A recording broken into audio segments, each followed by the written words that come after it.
Hello everyone. In this video I wanted to show you guys how we could set up a conditional workflow through Power Automate for our SharePoint site.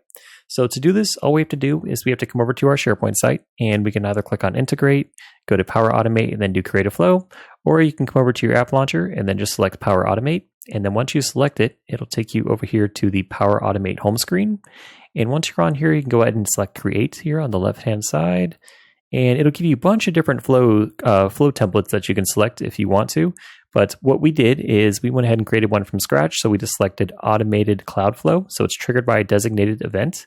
So what you want to do is you want to give your flow a name. And then the one that we did is we did when an item is created.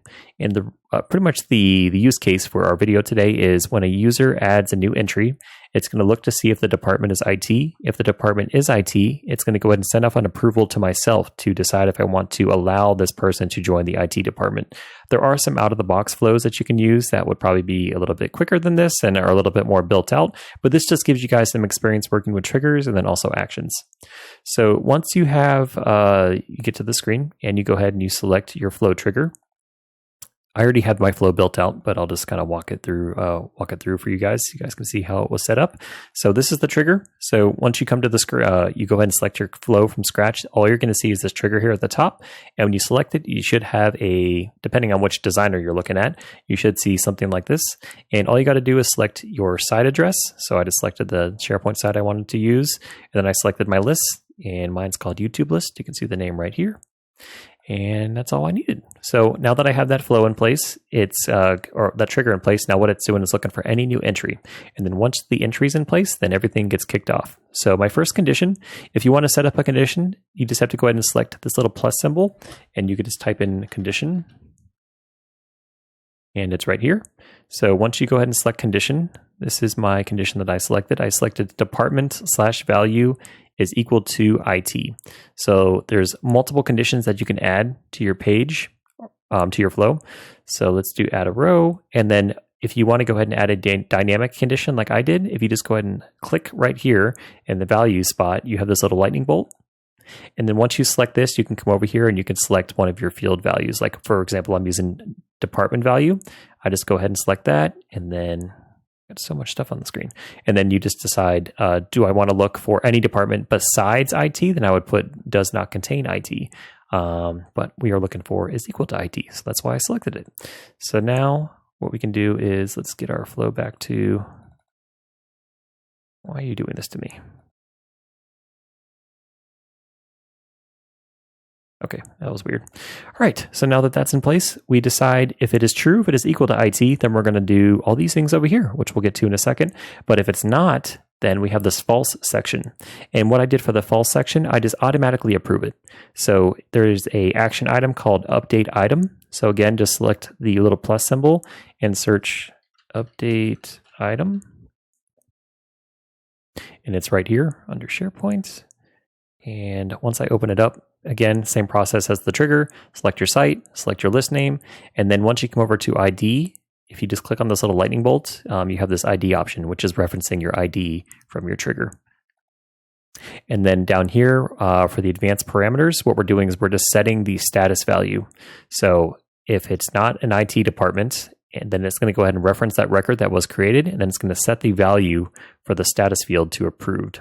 So if you look over here, my name of my field is called status, and there's just two options, approved or rejected.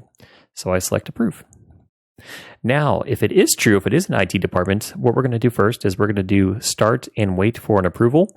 And it's important to do this one because otherwise, if you don't do start and wait, it just skips to the next step if you just do a regular approval. So we're going to do start and wait for an approval. And then once you go ahead and select that from your action, you're going to have an approval type. You can decide if you want first to respond. Everyone must approve. You may have multiple approvers, but for me, I just put first to respond because it's just one person, so it didn't really matter. The title of the approval, so I just put IT approval, and then who you want the approval to go to. So again, you could set up a dynamic field here, or you can just select a specific user. So I selected myself, and then I put in a dynamic field here, the title. So it's referencing the title of the record, so you can see just the name of the individual that's being added to the list, and what is requesting to join the IT department. And then here, item link. So if you want to be able to reference this, just go ahead and click on the lightning bolt, type in item, and then it's right here, link to item. So you can just go ahead and select that so that once they get the approval, they can actually go right to the item if they want to. And then you can just add in a description. So again, you can make this dynamic if you want. I didn't. I just put new user wants to join the IT department. And then these were already set up by default because it's going to go ahead and send out notifications. All right, so everything looks good there. And then after that, I set up another condition. So same thing up here. For this, what I did is I did body/outcome is equal to approve. So if you come over here and do start and wait for an approval, which is this one right here, we go ahead and we select the outcome. So it does the outcome of the approval. And then I did is equal to approve. So I'm looking to see if it was approved or not. If it's not approved, you come over here and then it sets the status to rejected. Now, if it is approved, then it sets the status to approved. Okay, so that is the flow. If there's anything on here that I missed, please let me know, guys, in the comments. I'm more than happy to let you guys know. But again, there are out-of-the-box flows that do a much better job at sending out approvals than this. This is just kind of a basic workflow that gives you guys some experience working with triggers and actions and all that good stuff.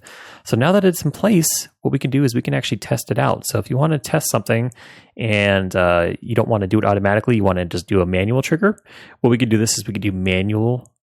We could select manually and do save and test. And now what it's doing, it's checking I think it's every 5 or every 10 seconds to see if something has been submitted. So now what we're going to do is we're going to come over here and we're going to enter our new value. So we can do Ben Affleck. Ben Affleck is part of the IT department.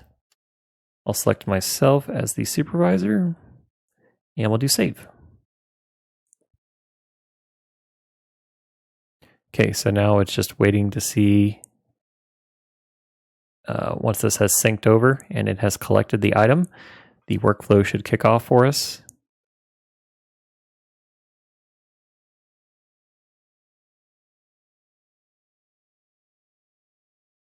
Hopefully it won't take too long. And what we have too, we have the our Teams open right now, and we should get a notification once the approval has been sent out. Okay, there we go. And you can see everything is running right now. And everything has just shot out. So you see the approval request has just gone out. And the flow is not going to finish until I actually decide if I want to approve or reject this request. So I'm going to go ahead and select this. So you can see Ben Affleck is requesting to join the IT department. So this is the title of our approval request that we sent out. This is kind of like the subject of it. And then this is the description. So new user wants to join the IT department. And then if I was to select this, oh, it's not working for some reason. Okay, there we go. So you can see once you select that, the person who's approving can actually go over to the record and get all of the information there for that record to decide if they want to approve it or not. And if they decide they want to approve it, you just come down here and hit approve. They can add additional comments here if they want to. So let's go ahead and select approve. Okay, so now if we look at our flow here, you've seen that it has collected the approval. The approval is true. Now, if it was rejected, we would have seen this here populate, but you can see the approval went through. It was true, so the request was approved. So start and wait for an approval. Now that that's in place, then what it does is it decides, was it approved or not? If it was, then it is true, which it was. Then it'll go actually updates the status over to approved. If it wasn't, it would have updated the status to rejected. And now if we come over to our list here and look at Ben Affleck, which is down here at the bottom, he is approved. So it worked. Now let's do one more. Let's just do one where, actually, let me go back and we'll set it up for test again. Edit, test. And actually, we could just do automatically here. So what it's going to do, it's just going to pull the same thing that we just did in the previous test, but this time I'm going to reject it. Actually, no. What we're going to do this time is we're going to do a completely different department. So the rejecting would work. I mean, you guys saw it was there. Let's do the separate department though, because that's a whole different branch of the workflow. So what we're going to do is we're going to do manually. Okay, so now let's go ahead and add, just in case I'll refresh the page. So now let's add a new Who should we put here?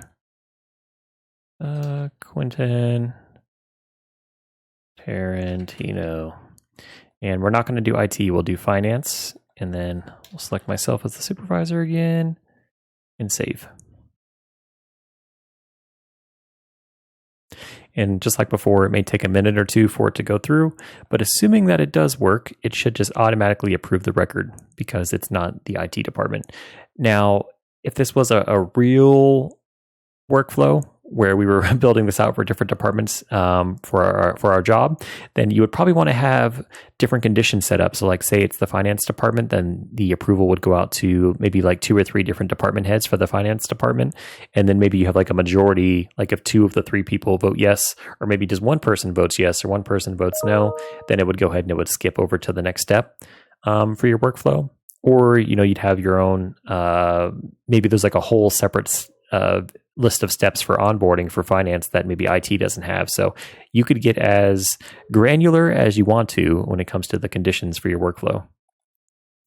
Okay, so this is the new workflow that we just created. So when an item is created, then what we do is we look for the condition. I screwed it up when I was explaining this before. So this step right here is checking to see if it is the IT department, and it is not the IT department. So what it does is it runs over to false, and then it just updates the item, and then it just sets it to approved. So we didn't need any sort of approval for anyone outside of the IT department. Now, if we come back over here and we hit refresh, then we should see Quentin is approved, and he is. So like I said, this wasn't maybe something you guys would use in real life because there are some better out-of-the-box flows that you can use for approvals. But hopefully, if you guys were doing this along with me, it gave you some great experience working with triggers and actions. And again, if I missed anything, you guys have any additional questions about workflows and Power Automate in general, please check my channel because I will be putting out a fundamental series for Power Automate very soon.